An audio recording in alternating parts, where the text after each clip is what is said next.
The sun burned low across the African savanna, a gold fire spilling across endless waves of tall, whispering grass. The cicadas droned. The wind sighed through the dry acacia branches. And somewhere among the shadows and dust, a man hung helplessly, tied, bleeding, and utterly alone. His name was Alex Harper, a wildlife ranger known for his courage, compassion, and his quiet way with animals.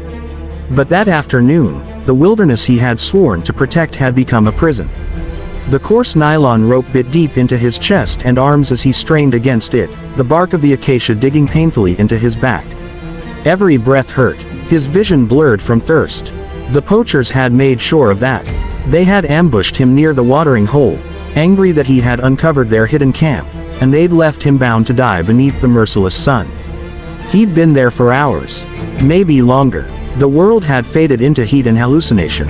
But then, something stirred in the distance. A ripple in the tall grass.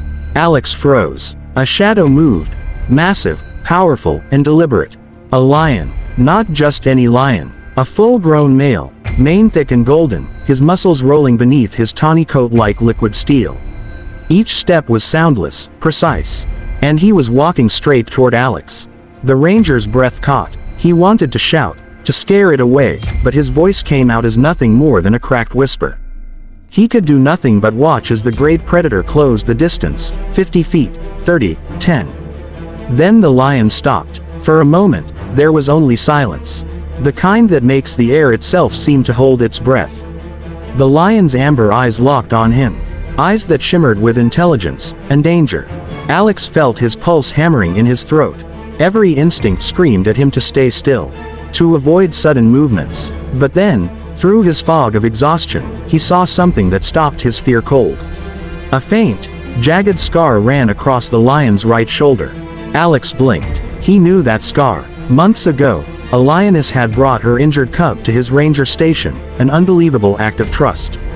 Alex had risked everything to treat the cub, stitching a deep wound that looked like it came from a hyena bite.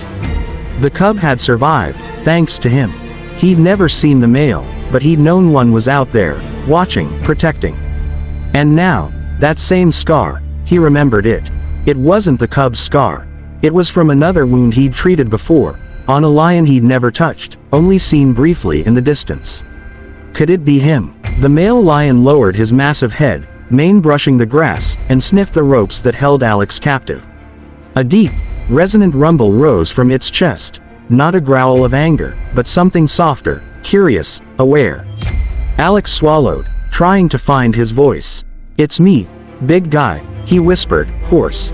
"It's Alex. You remember." The lion's ear twitched. Then, to Alex's astonishment, the beast began to move again, but not toward his throat. Instead, the lion lowered his snout to the rope. He nudged it. He sniffed. He tugged, gently, almost experimentally. Alex's mind reeled. This wasn't aggression. This was something else. The lion began gnawing carefully at the thick rope, using its incisors to pull and twist the strands, avoiding Alex's skin. The sound of fibers tearing mixed with the low hum of the savanna wind. For a long moment, hope flickered, fragile, trembling, inside Alex's chest.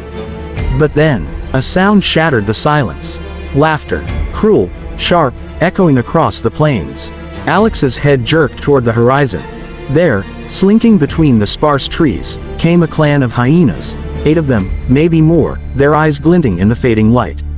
Drawn by the scent of vulnerability and blood, the male lion lifted his head instantly, his mane bristling, his golden eyes narrowing to slits. He turned his body sideways, shielding Alex from the hyena's view. A low growl rumbled from deep in his chest, low, deadly, and full of warning. The hyenas paused, their laughter fading into a chorus of uneasy snarls. The largest among them, a scarred female, stepped forward, hackles raised, head low. The message was clear: we'll take the weak one, and if you're in the way, we'll take you too. The lion roared. The sound was a weapon, rolling across the savanna like thunder, echoing through every blade of grass and every trembling leaf.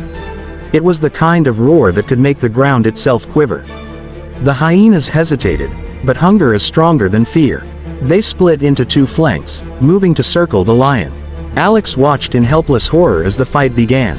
The first hyena lunged. The lion met it head-on, a blur of muscle and fury.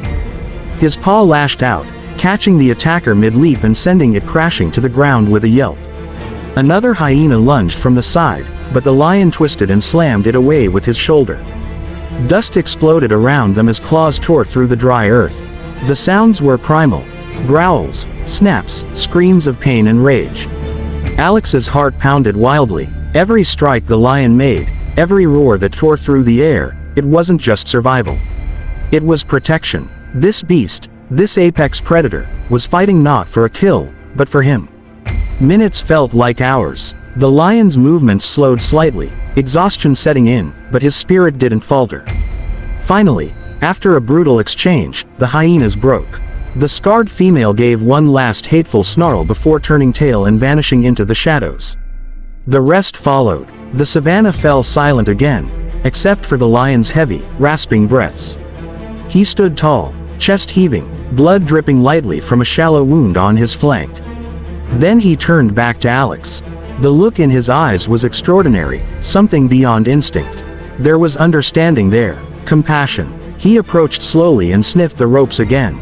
Then he growled, softly, rhythmically, almost like he was urging Alex to do something. Alex understood. His mind raced. He twisted his wrists, feeling for any weakness in the ropes. Near the bark, one section felt slightly looser, worn down by dew and struggle. Gritting his teeth, he began scraping his raw hands against the rough acacia trunk, tearing skin, drawing blood, but weakening the rope fiber by fiber. The lion watched intently. Finally, when Alex nodded toward the frayed spot, the lion seemed to understand. He lowered his head again, bit down, and pulled, hard. The rope snapped. Alex fell forward, collapsing into the grass, gasping for air. He was free. Instinct took over. He scrambled backward, trying to create distance between himself and the massive animal. But the lion didn't move. He simply stood, watching Alex with those deep amber eyes. Then, another sound reached them. Soft footfalls. More movement in the distance. Alex turned. A new pride had appeared. Several lionesses and 2 younger males, drawn by the noise of battle. They hadn't seen the rescue.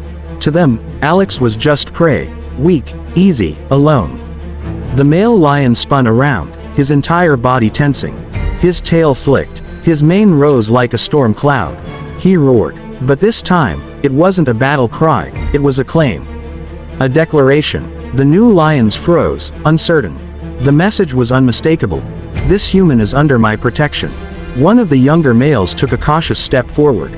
The older lion's lips curled, teeth flashing white in the fading sun. His growl deepened, vibrating through the earth itself. For a tense moment, the air was electric. Then, slowly, the newcomers turned away, one by one, melting back into the tall grass. The male lion stood watch until the last shadow disappeared. Only then did he relax. Alex slumped against the acacia tree, tears stinging his eyes. His body ached, but his heart felt weightless. The lion turned back to him, calm again, majestic in the orange dusk. They stared at each other for a long time. Alex raised a trembling hand. Slowly, cautiously, the lion stepped closer. He lowered his head, letting Alex's hand brush the base of his scarred ear, the same ear that had once twitched under anesthesia, months ago, when Alex had stitched that wound. The contact was brief, but it was everything. A silent exchange of gratitude. A goodbye. A promise. The lion snorted softly, then turned, mane rippling in the wind. He walked away, each step slow, powerful, deliberate, until his golden form disappeared into the horizon. The savannah fell silent once more. Alex sat in the grass, shaking, overwhelmed. He knew what he had witnessed was something beyond nature's rules, beyond explanation. It was memory. It was trust. It was kindness remembered. Days later, rescue teams found him. The poachers were caught soon after. But Alex never told anyone every detail of what happened that night, because some stories are too sacred to be dissected. He returned to his ranger station weeks later, standing at the same place where he had once treated the lioness and her cub. He looked out over the endless plains, wind brushing through his hair, and he smiled faintly. Because somewhere out there, he knew, a lion remembered him too. And that memory, of compassion returned across the divide of species, was worth more than anything else. So the next time you doubt the power of kindness, remember this. Even the fiercest hearts never forget it. If this story touched your heart, share it with someone who needs hope today, and don't forget to subscribe for more true, powerful stories from the wild.